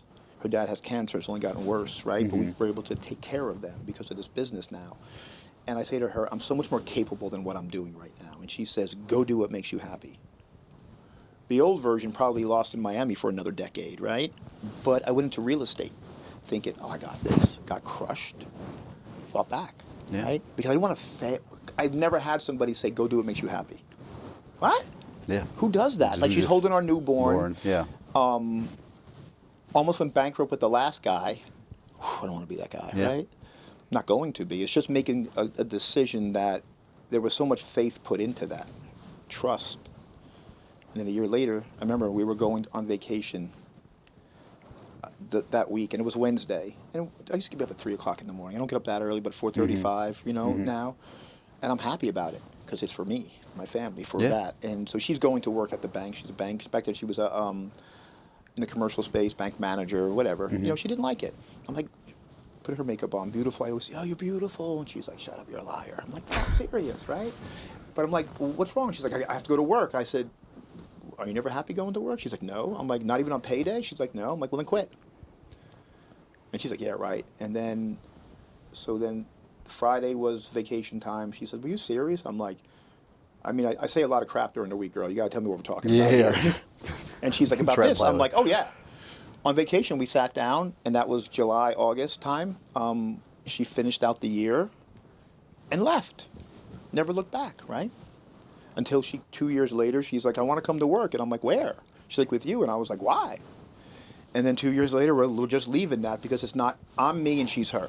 Exactly. It doesn't work. Yeah. Right? Because we're not going to follow. I can't hold her accountable. She's not. I lock my damn door in my office. She just got the key and just enters it. When I know she's coming, what she'll do is the printers, I have 2 stand-up desks. The printer's right here. She'll start printing stuff. That means she's coming. So you know what I did? My printer only works by cable now, no Wi-Fi. It's like, it's not printing. I said, I know, I changed it. Yeah. And then, I did it on my door in the office. I put a latch. It's like, the key's not working. I know, you got to be in here to get in. Because I had to say, you can't come in, because she'll come in the middle of meetings. Right? And, like, I have a really out there sense of humor. So when she does it and she starts talking, depending on who I'm with, because we're on the Google Meets, I was like, wow, I can't believe you're coming in here naked, Sam. And she's like, what are you saying to people? I'm like, oh, stop you from coming in here now. That's a little bit of the ass. But at least you were okay. You did the right thing and made the change. Yeah. Other people just let that spiral into something that doesn't work. Resentment was building up. Yes. We weren't talking anymore. You'll never get past I like that my either. wife. I'll tell you, I love my wife. She's the only woman I've ever been faithful to. I'm here because of her. Right? And so I want a relationship. Our kids see that. We had such a great home for 2 years. I want that back. And she's not happy. Who wants to be a property manager? It's like being a wholesaler. No. You don't want to deal with landlords and tenants. We're the landlord. That's a different We own the story. company, right? Then, yeah. So, but dealing with tenants is the worst part, and dealing with contractors to fix things and a million other things. That's okay, and we have a great assistant, but she wouldn't turn over to her. So. Got it. Yeah. Yeah. Yeah, You got to she wouldn't follow relinquish the power. system. Like, she's still using her phone. She doesn't put notes. It's like, oh God. And like you said, you can't chastise to the result of your marriage folding either. But so we're cycling out. I went to her assistant. I said, "Tell me what you need help with." She's like, "I can do all this. I don't." Because we've the 2 portfolios, how we have it set up now. We got rid of like the chaff and only kept the wheat, right? And anything we were partnered in, we got rid of. Anything that's ours, we kept. Especially when I have so many creatively financed. It's like back then people were just throwing things at us. I made my best deal when I had a concussion. I didn't even know. I got 3, 0 down, 0 interest, 5 years, right? in Groveland, 3 single families on the street. Bought 1 cash and 3 like that way. They come due. We'll be finished paying them all off January 27, right around the corner. $1 million in those 3 right now. It's important for people to hear that too, because I think people don't think that's real. No, you know, you know, it is real, but you have to learn it. You have to learn it. You also have to go out and talk and do it. And but that's a find loss. it. So our business is communication, okay, and talking and learning. You know, if you can't go into somebody and fix their problem, then you need to go back to school or get an education, because there's enough tools in your toolbox. Not everything's a sub-2 or an owner finance. You got to go, oh, you need this, right? But that's where education. My biggest regret is I didn't get education soon enough. I thought I didn't need it up until, I think my first mastermind was like 21. It was a local one. And I was like, oh yeah, I need something. Well, not this, but I need something more, okay? Because, and then, you know, when I went to boardroom, award, because I'm just going to outwork everybody. Yeah. Like, I'm not coming back next quarter. I mean, you saw that there. Like, people would come with the same problem again. They come with the same problem, and it was like, you said this before, your numbers are the same, what did you do? And it's just, it's almost like they're forced to give a bad presentation. They just know they have to give a presentation. Yeah, like, what did you do for the last quarter? And it's also like, why did you spend $30,000, $40,000 to be in here if this is what you're going to do? And you're 1,000% right. The people that got those awards were the people that just went out and did what they were told to do. It's almost as simple as that to some degree, but it's like you were very laser focused and said, okay, this is wrong. I'm going to go seek out that help to understand how to make that right. But then it was there or around you. It was around you. There's nobody that can walk into that room, whether you like that person or think well of them or something. There was hundreds of guys there. Yep. So if you couldn't figure out to solve something in your business there, in that room, then that's an unsolvable issue, because it's out there in that room. Well, if you look at it, we kind of knew each other before, but that's where we really connected. Yes. I didn't even get to do my share my first time in boardroom in San Diego. It was terrible. That room was terrible. You guys were last or whatever it was. But I got the award for the best giver my first time, because I helped each and every one. Yes. I just gave value, right? Because that's who I am. I don't care if it, you know, I brought my acquisition guy. He's like, don't tell him. Get out of here. What's what we're here for? Yeah, why the keep it behind the curtain. Don't tell him our problems, right? He's like, hey, we're going to keep doing this till the wheels fall off. And I looked at him, I'm like, wholesaling, right? The wheels have fallen off. We are on fire and over the cliff, dude. Like, we're losing $20K a month. I'm already in the process of deciding where I'm going to. Yeah. But the cool thing about not going, I got to go hang out on a Zoom with Chantel and the other guy, Dwight, for 2 hours. Which was probably more helpful. That's what got me in with Chantel really, really good. And she became such a go-to source. Her, and then, you met her fiance, Brandon? I haven't. He gave me a PhD course in balance, in, you know, just having lunch one day in Tampa at one of their meetups. And it just basically, what I thought was completely wrong, because no one's balance is the same as somebody else, because it's not cookie cutter. No. And he says, dude, I know your schedule. You have a lot of balance. Tell me what you miss on your children. I said, really not much. He said, so where are you out of balance? Like, I don't. And then he's like, your balance is just different. They're not the same. Like, you know, people wear different size pants, right? I'm like, oh, okay. And so my balance is, I'm going to get up early. I'm going to handle my oxygen math. I'm going to handle my business. So when I have to go to school for something and I don't miss it, I'm going, right? Because those times are short. And we did this to be present as parents. And once he, you know, those are the values there that, you know, that was just something we decided to have coffee, and it taught me something so powerful that I'll never forget it. And I still reach out to him on things now. But it's also because you know, again, seeking out those relationships, seeking out those conversations, and also not leaving that conversation and you go, I just had a conversation. You actually took something from it. So much so we're recalling it in the moment. Yeah. And instituting it in our lives. And that really is, if you want to watch the separators of everybody else, it's the people that can be very intentional, present in the moment. And the ones that are thinking about the other thing while they're putting them, if I'm going to listen to somebody speak on manufactured housing, what disservice am I doing by sitting there and going, let me check my phone, let me check my text messages. You know, I have my laptop open in those events. I'm taking notes, right? Yeah. But I normally have my phone on silent, so nothing can get through either. I'm taking notes. If he says something and it resonates somewhere in my system, I look over and I'm, you know what I mean? I'm checking around too. And people don't realize that. And if I'm doing that at my level, if you're not at my level and you're underneath it, you should be laser focused. Laser focused. And the reality is, like, you know, you'll never get that time back. You may never get that moment with that speaker back that has been doing it for 40, 50 years. And that's He's there for a reason. He's there on that stage for a reason. He was chosen by other people that are where you want to be. So if you're not listening, and if you can't derive just one gem that you can put in out of that, then you're not really doing this right, and you're not doing life right, really. I think that's when, look, even in the masterminds, we saw that it's a big party scene. It was never a big party scene for me. No. You know, like, oh, we're going here. Nope, because you know what? I went back upstairs. I would still talk to my children because I'm going to do that. And then I'm diving into what was I put in notes. I'm going to organize them. I didn't have the AI like I have today. Because I would only walk away from those weeks, whatever they were, with 3 acts. I would have a lot of items, but 3, I'm going to take these and run with them. Being very intentional. Yeah. And emails, we would leave Saturday morning. Saturday morning, I'm up early before the flight, getting emails ready for Monday on what I'm going to be doing with some things, okay? Because if you didn't do that and you didn't have stuff to walk away with, why are you there? That's why did I Why stroke did I a check pay for $30,000, right? I remember being in Nashville, and you know, for the boardroom event in Nashville, and they had the party that night. You know, I don't drink. I'm not a partier. It's not my scene.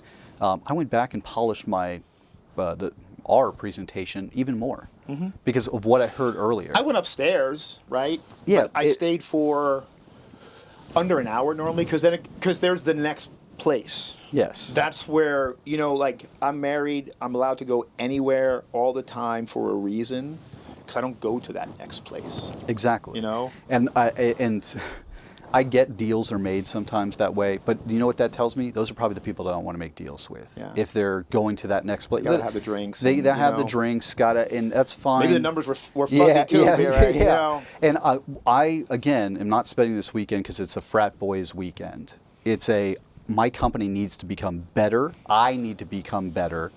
And if I'm not focused on that, and I think that's also part of the reason I just didn't feel like I was getting everything I wanted. And it's not for everybody. And, you know, but if I left there and said I didn't gain anything, that would be also dishonest too. I'll be completely honest. I gained a lot, right? Of course. But you're also looking to a place that, for me, was a little more community, a little more, different. Different, okay? yes. And I believe I have that now. I'm over at Collective Genius. Yeah. I really enjoy how it is. It just resonates stronger with me. You know, it's like some people like vanilla, some people like chocolate, whatever your place. Yeah, So I'm not saying either one is better or worse. No. But it's different for people. Of course. I know partners who have multiple businesses together, and one likes boardroom, and that's how they do it. Okay, great. He's like, hey man, I'm a family guy. I'm over here. He's the party guy. He's over there. Okay, fine. And Collective Genius, I know, is very faith-based. There's that aspect again, it's what's principally matters to me as a person. I want to align myself with. And what doesn't is just remove myself from that area. It, again, will derive value from that no differently. But I learned a lot in boardroom.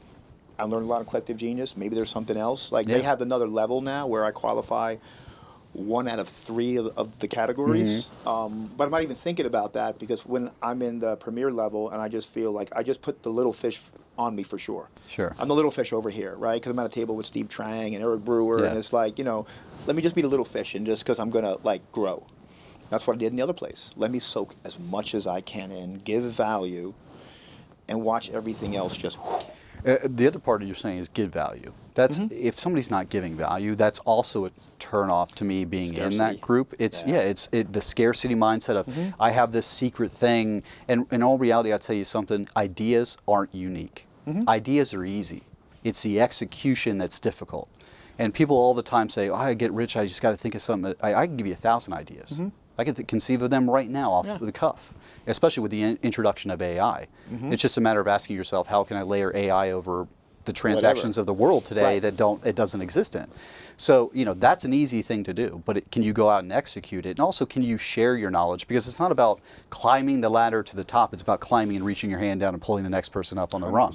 And that's where it gets lost at times, where maybe you don't feel like you're in the right group. And just that group, I can't, Katie, and they're up in St. Augustine, and they had a portfolio and some difficulty with the portfolio at the time because the market shifted and they were leveraged. I sold them a few of those. Yes, there you go.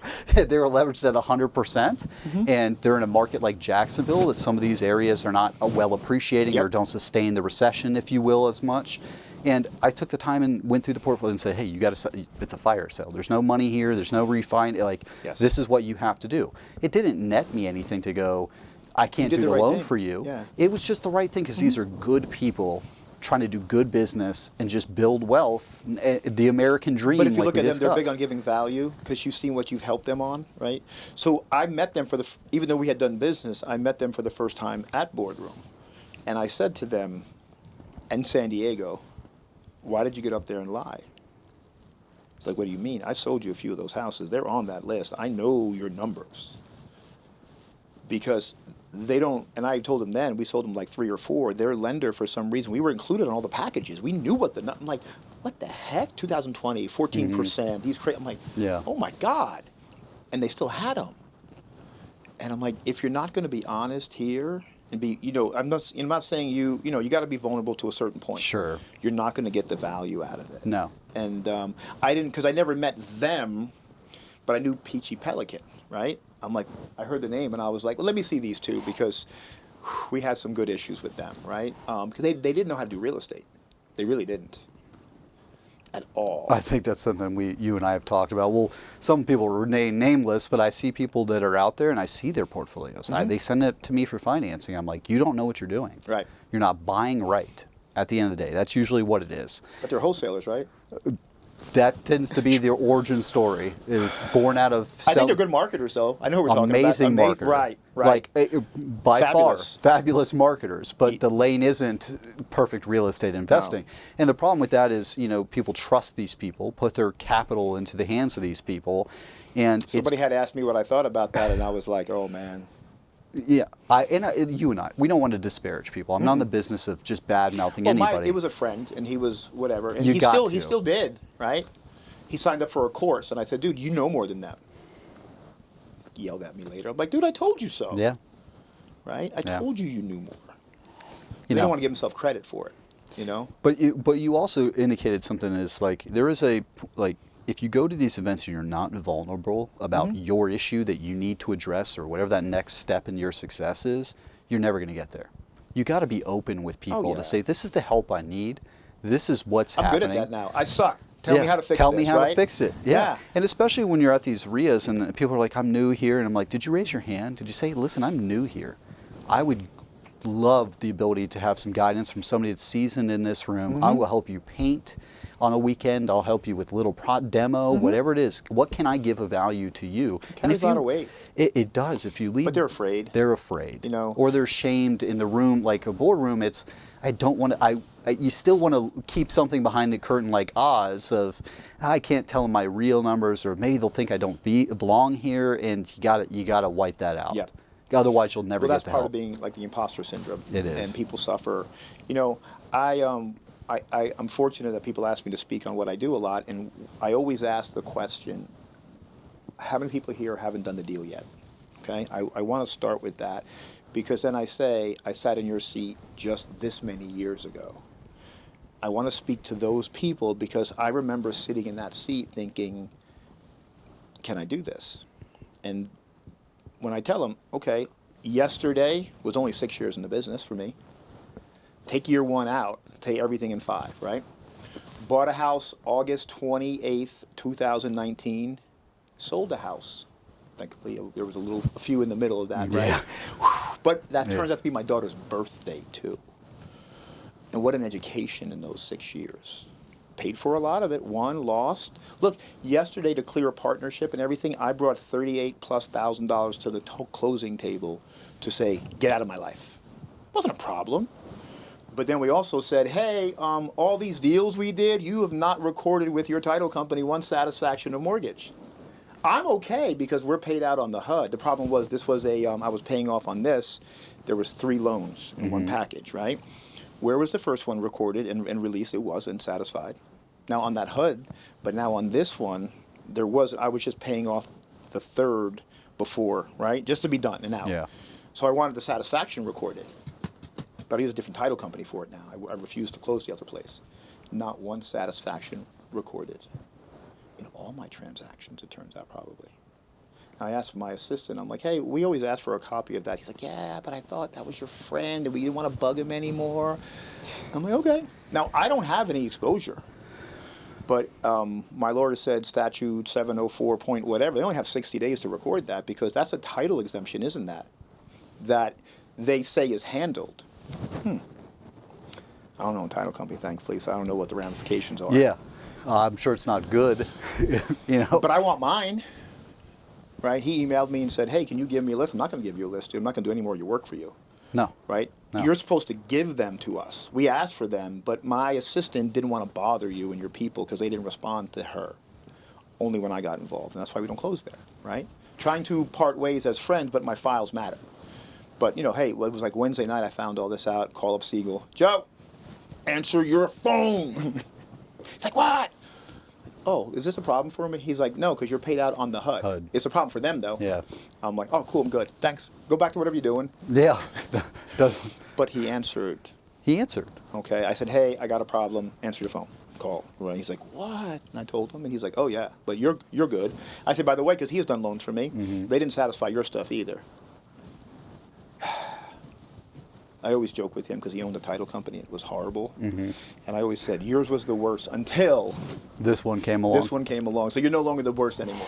But we deal with that every day.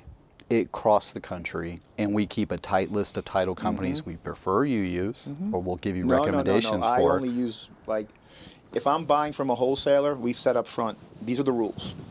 I need a clean lien, a clean title, and a survey that's good for construction. They're different than for loans, right? We'll order that today. Problem is, if we order the survey and we don't close, they're more expensive. Are you paying for it? Well, no. Then we're going to do it like this. I need probably 28 days. We can close sooner as long as we don't have any issues here. We're going to close with my title company. Oh, we're not doing that? Fine. Then we don't do business. Are you serious? 100%. Yeah. Because it's a trust I use, and there's also a loan in place. But my 3 categories or criteria: clean lien, clean title, and survey. That's what my lender wants. Okay? Whether they're institutional or not. They hear my numbers beside the point. We're covered, you know, but we don't let that go to other people's hands. Well, nowadays, too, the wholesaler owns the title company. That's very, very common. And a lot of lenders doing corporate searches on the title companies now to see if there's any collusion between the wholesaler and the title company. Gotta have the businesses put differently. Yeah. Wyoming and, you know. You got to hide it all separately. But at the end of the day, you know, if I'm an end buyer and I'm buying, why would I want the person that's doing title work to be the person that's selling there's not they have an aligned incentive that doesn't work for me. And you know, for us, obviously as a lender, I can't dictate who you want to use on, you know, what I can give you recommendations. So in the second your title company is not responding, I can certainly go, this isn't how a title company should be operating. We had closed a deal. It turned into an amazing package deal now. So a wholesaler, he's half in the Middle East, half here. I've known him for several years. And we ended up buying, he brought me a mobile home park first. He was going to give the one mobile home deal to somebody we talked about earlier, and gave me the park. I'm like, okay, park's in a flood zone, not for me. And the other dude couldn't perform on the other deal. Didn't have cash. Like a couple days before closing, can you be my lender? A couple days before closing. So then I walked out there. I met with him and walked through it, looked, and I'm like, oh yeah, you got problems. He's like, well, there's 2 good comps around the corner. Yeah, they're both mine. That's fine. I'll tell you that. Yeah. I love it because I buy in circles anyway. Yeah. But I said, but your septic is here. You can't build that size unit because if you put a new septic in, you got to go by the new rules, and it's going to even make you smaller. He's like, how do you know that? This is my business. Business, yeah. Right?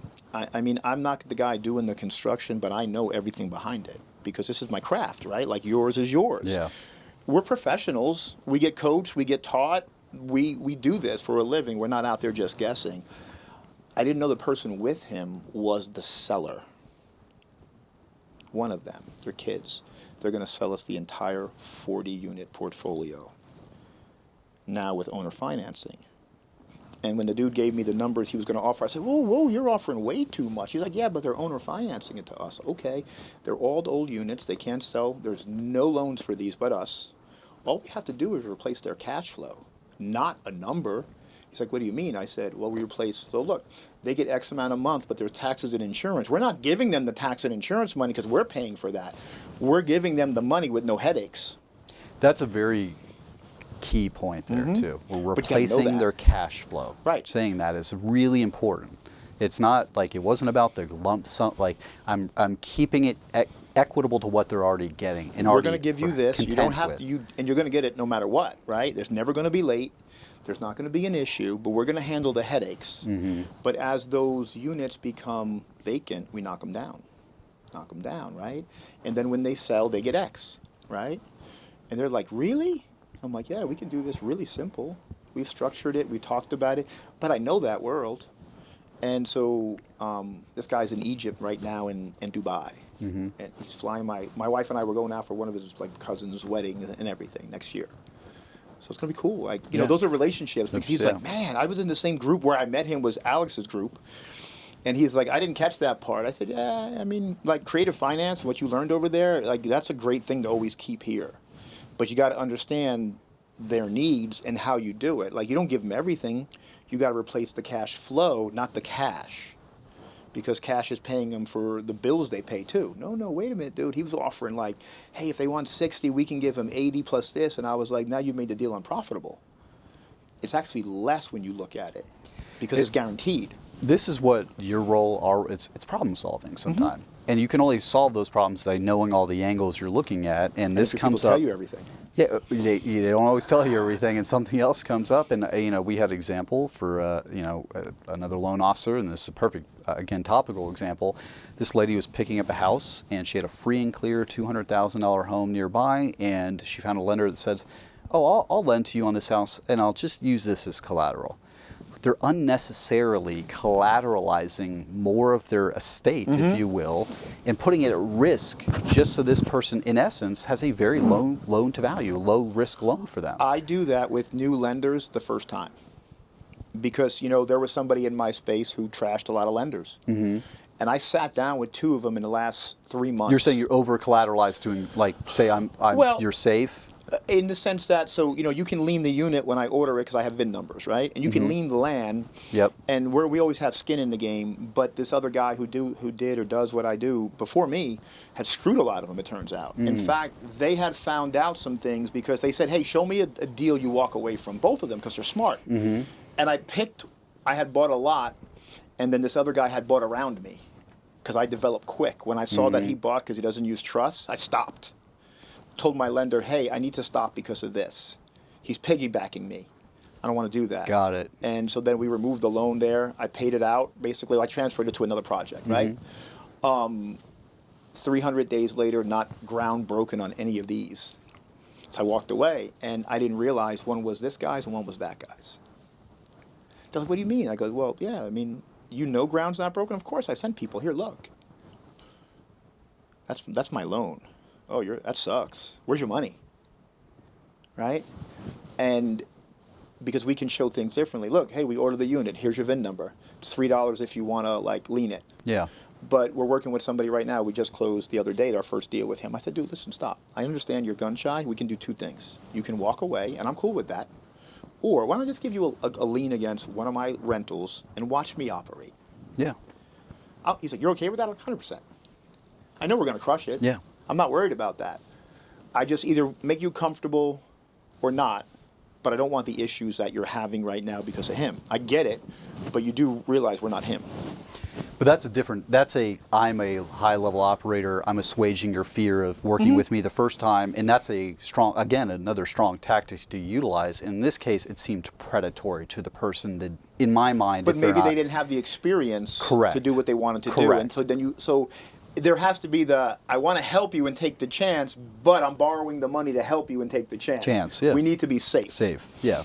And so that's a balancing act. It is. Right? It is. Because experience tells. Now, once we rock and roll with this guy, I'm sure whatever else will happen will happen. Yeah, and in fairness, you probably wouldn't offer that in the future if it would become unnecessary. Hey, listen, I performed multiple times. I'm not Yeah. going to put up a free and clear rental Well, asset I don't know anything unnecessarily. free and clear. They're all creative. Or whatever it You know, is, we you know, have, you know, yeah. That's never a good place for me. Yeah. Oh, yeah. Just a ton of cash. It's just sitting there, Yeah. right? Like when those houses You'd make mature nothing on next it. year at $1 million, Yeah. I Reattach debt when it's the right time well, to I mean, attach debt. we'll probably do a we won't sell them, but we'll get a home equity line or something Sure. because I don't want to pay taxes, but I got $1 million sitting Sitting there. that I don't know. Maybe I want to go to Vegas. Who Yeah. knows, right? Well, it's also sitting there. It does nothing for you. People don't realize Yeah, that. it Like does there's nothing. the Dave Ramsey approach to being poor, I say, because Yeah.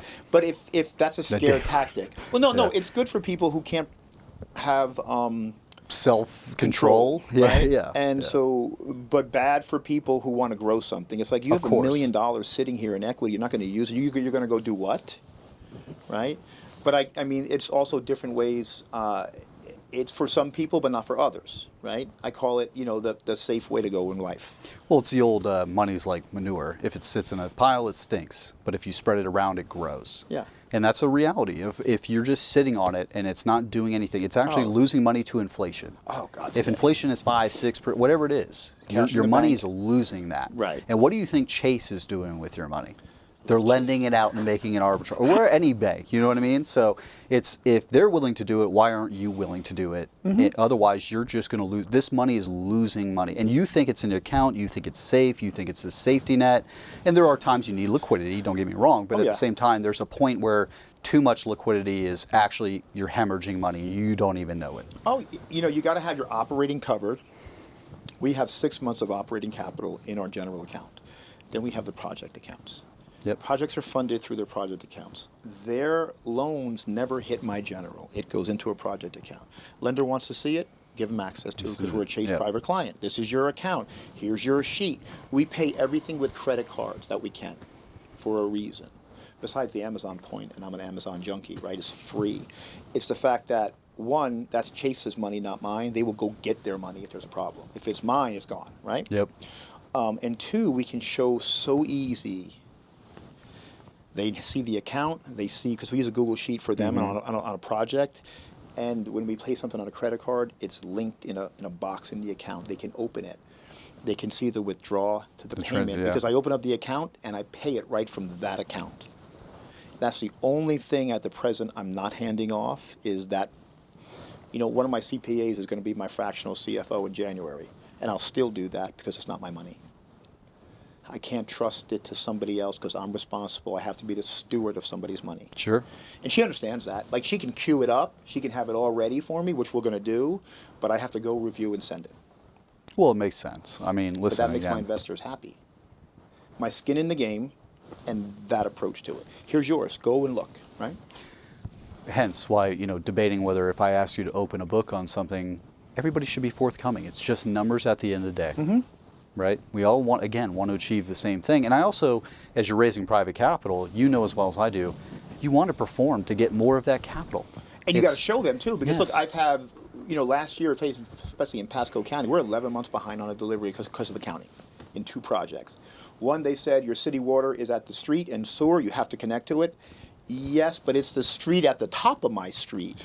So it took 9 months to we had to hire engineers and companies to show them $100,000 to run the line because you got to put the road back too. And they said, oh, whatever you break up, we want back as a DOT type. What? No, hell no. You don't have a DOT road there now. I'm not building you one either. But that's what we're going to put down there one day, not at my cost. So then I gave them the $100,000 bill. They said it was crazy. I said, no, you're crazy. It's not on this street. It's at the top of the street. We're at the bottom of the street. So now we have now I could use the septic and well in place. But they didn't want me to before. 9 months, right? Of debating that. Up here in Leesburg, I had to do a tree survey. A tree survey. $400 per tree. For what purpose? I guess they're special trees because this is in the city limits and this is what they wanted, right? So we. I don't even think I've come across a tree survey. Oh yeah, I needed an arborist. I haven't I heard assumed, the word yeah. arborist since. Remember that song? And like we were little kids, like the Arbor Day So song. I'm Arbor like, Day, yeah. is Arbor Day? Am I in third grade again? But yeah, they stalled my project. So my last loan with this guy is the first one to be delivered and set. And he's like, "What happened?" I said, "Look at this." And he's like, "That sucks. Are you okay?" I said, "I'm fine. Like, we're still profitable in these deals. But this is why, because I expected to move his money, and I said, if you want, I'll pay you out because we go on to the next project because I have it for a certain time." He's like, "No, I'm good. I'm getting the payment regardless." Yeah. He doesn't care. He just, we keep him updated. That's all, right? But you're doing it in a way that's empirical. You can show things. There's We're receipts. not just like if you- saying, we had a bad week. Oh, we had a bad week. Hey, Yeah. we could have done what they wanted, but it's $100,000. He's like, "What?" Yeah. Because he's an investor. Sure. IRAs, 401s, And these but people can place their money with any operator, anybody else they want. So not sharp. I mean, some of them. not I mean, the sharp. But the point being is they could can. choose somebody Right. else that's But a equal lot of to them just you. sit on it and don't realize it doesn't No. work for them, No. and they need to understand that. Yeah, the self-directed IRA company. I think a request at the time that I think got rolled up, but said they had 400 something million just sitting in these. Again, it's the purpose of what you're doing to invest in alternative assets and other things, and they're not even utilizing the very system they probably got sold at a Quest workshop on. Well, there And- used to be the one here, and he had always said that the guy who owned it, that he makes so much money off the interest because it's in an account that bears interest for him but not for them, right? Because where it's how it is, and so he's like, my kids don't need to work ever again. Yeah, he's got no incentive to. But he sold it. Yeah. He sold it. They all. I forget what the place is. It's up in Chicago now. Bought a bunch of them. So we're gonna wrap up. This is amazing. I don't think we had like anything we couldn't talk on today, right? No. It's like we could go on for 3 hours, 4 for sure. Give people one nugget of what you're seeing to come the next 6 months. I would say if I was one nugget, and it's kind of what we talk about frequently, I just focus on the lack of housing, and if I'm looking at the data of where lenders are going, where the money is going, essentially is what I'm getting at, is a third of the market's new construction, and What price point? median home price, you're talking $300,000 ARV after constructed value. I'd Well, say Florida, it's the median isn't the home price like right under 400 still. like right under 400 Yeah. still. So, but Which is people are unaffordable to most people. correct. But people are looking in secondary, tertiary markets is kind of where you're looking to build these homes. And like we discussed, manufactured housing, modular housing. The reality is, again, there's a lack of contractors. There's a lack of an ability to get materials cheaply enough at times on things because of various tariffs and a million other reasons. So if I'm seeing manufactured lending be coming back to our space when it disappeared for some time during COVID, Oh, yeah. it's indicative of the numbers are saying this is a growing asset class. This is a growing investment strategy. And there are markets out there that don't have what we consider distressed properties, and Yeah. they're hard to find. And that shift is also, we saw the shift to the Sun Belt over the last 5 or 6 years. Oh, yeah. Now we're seeing it to the Rust Belt. And that's where more originations are there's occurring. distress. There's I mean, distress. Those houses are old and Cash flow, more 2 to 4 units that you don't see here in the world of stucco But Orlando. 100 years old, too. 100 years old. So Yeah. they are going to take, more upgrading, more of that aspect. But yeah, the nugget is, listen, and you and I are probably both believers, is you can't sit on the sideline. Every time is a good time to invest. Today. I don't care if rates are 20%. Creative financing There's still deals, money to be made. It still exists, like Right. you outlined earlier. And you just have to shift and find that niche. Yeah. What is your niche? You found an amazing niche that I think a lot of people want to get into, but you being an early adopter and being really intentional and actionable with what you're doing makes you an authority in this space and allows more deals to come to you and you to help more people, which also is, I would say, principally part of where you lead from. So if people all just say, listen, we all want low-income housing, we all want more housing to be affordable to achieve the American dream again, I think you need to get involved in your communities. The 4 things I tell everybody: community, education, intention, and action. With those 4 things, whether it's participating in podcasts like this, Yep. going to meetup events that you host or anybody else hosts locally, bigger pockets, books you can read, whatever but get off the sideline and say, listen, I see land, value in land. Mm-hmm. I see shortage of homes.